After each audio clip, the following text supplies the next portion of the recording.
श्रीमद् भगवत गीता यथारूप अध्याय 18 उपसंहार संन्यास की सिद्धि। श्लोक 18.55 भक्त्या माम अभिजानाति यावानश्चा अस्मि तत्त्वता ततो माम तत्त्वतो ज्ञात्वा विशते तद अनंतरम।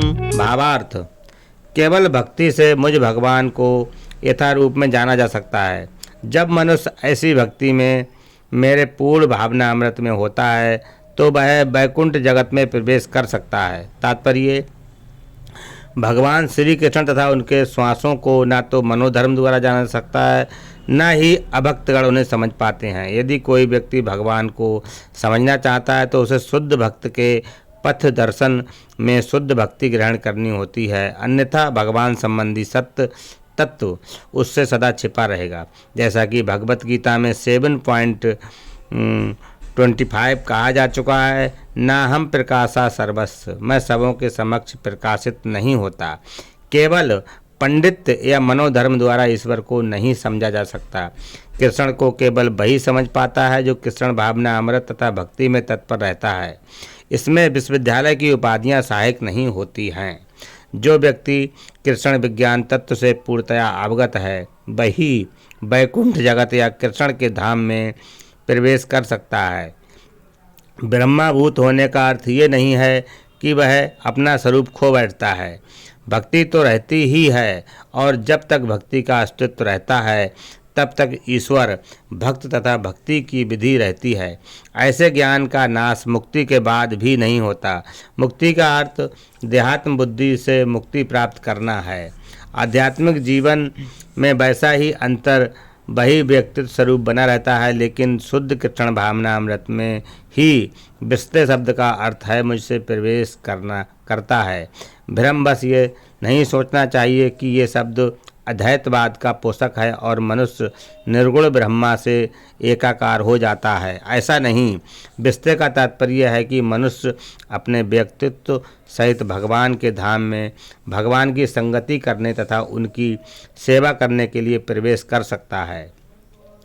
उदाहरणार्थ, एक हरा पक्षी शुक हरे वृक्ष में इसलिए प्रवेश नहीं करता कि वह वृक्ष में तदाकार लीन हो जाए, अपितु वह वृक्ष के फलों का भोग करने के लिए प्रवेश करता है।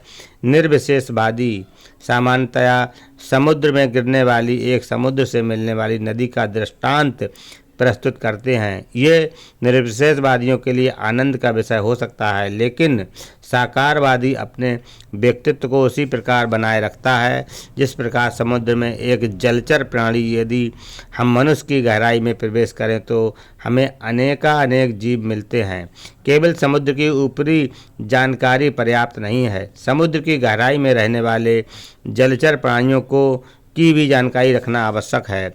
भक्त अपनी शुद्ध भक्ति के कारण परमेश्वर के दिव्य गुणों तथा ऐश्वर्य को यथार्थ रूप में जान सकता है। जैसा कि 11वें अध्याय में कहा जा चुका है, केवल भक्ति द्वारा इसे समझा जा सकता है। इसी की पुष्टि यहाँ भी हुई है। मनुष्य भक्ति द्वारा भगवान को समझ सकता है और उनके धाम में प्रवेश कर सकता है। भौतिक बुद्धि से मुक्ति की अवस्था ब्रह्माभूत अवस्था को प्राप्त कर लेने के बाद भगवान के विषय में श्रवण करने से भक्ति का शुभारंभ होता है। जब कोई परमेश्वर के विषय में श्रवण करता है तो स्वतः ब्रह्माभूत अवस्था का उदय होता है और भौतिक कलमश तथा लोभ तथा काम का विलोप हो जाता है।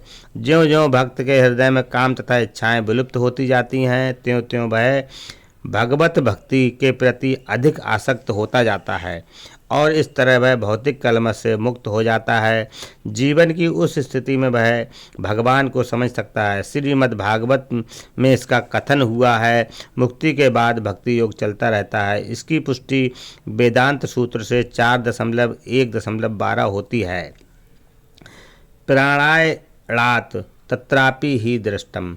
इसका अर्थ है कि मुक्ति के बाद भक्ति योग चलता रहता है। भगवत गीता में वास्तविक भक्तिमयी मुक्ति की भी परिभाषा दी गई है। उसके अनुसार ये जीव का अपने स्वरूप या अपनी निजी स्वाभाविक स्थिति में पुनः विस्थापित हो जाता है। स्वाभाविक स्थिति की व्याख्या पहले ही की जा चुकी है।